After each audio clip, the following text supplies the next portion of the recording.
Patay ang isang delivery rider matapos tumilapon mula sa isang tulay sa Pandacan, Maynila.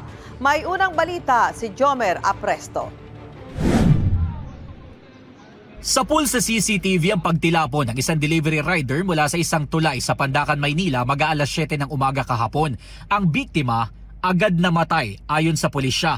Base sa investigasyon, sa hindi pa malamang dahilan, nawalan ng kontrol ang rider at bumangga sa gutter bago siya tumilapon sa isang brewery o pagawaan ng alak. Isang kapwa motorista raw ang nakakita sa nakatumbang motor at nang silipin ang ibaba ng tulay, doon nakita ang rider na nakahandusay. Agad siyang humingi ng tulong sa mga otoridad. Ayon sa barangay, posibleng may kinalaman ng pakurbang likuan sa tulay kaya nag-alangan ang rider. Alanganin kasi yung kurba na yun. Yan tulay na marami na aksidente talaga. Minsan lasing, nakainom. Isa nagmamadali.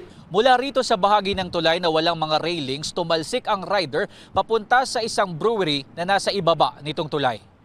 Sabi ng barangay, may railings dati ang tulay pero may mga nagnakaw. Posible raw naisalba pa ang rider kung may harang ang tulay. Mare, dahil may babandaan siya kung may railings eh. Nagro-ronda kami kasi ang magnanakaw mas mabilis sa amin eh. Roronda ulit kami ng 1, wala pa yan. Yung mga alanganing oras, diyan sila tumitira. Ayon din sa barangay, may isang linggo nang walang ilaw sa nasabing tulay na delikado para sa mga motorista tuwing gabi. Nananawagan sila sa Manila LGU na aksyonan ang problema sa railings at ilaw sa tulay.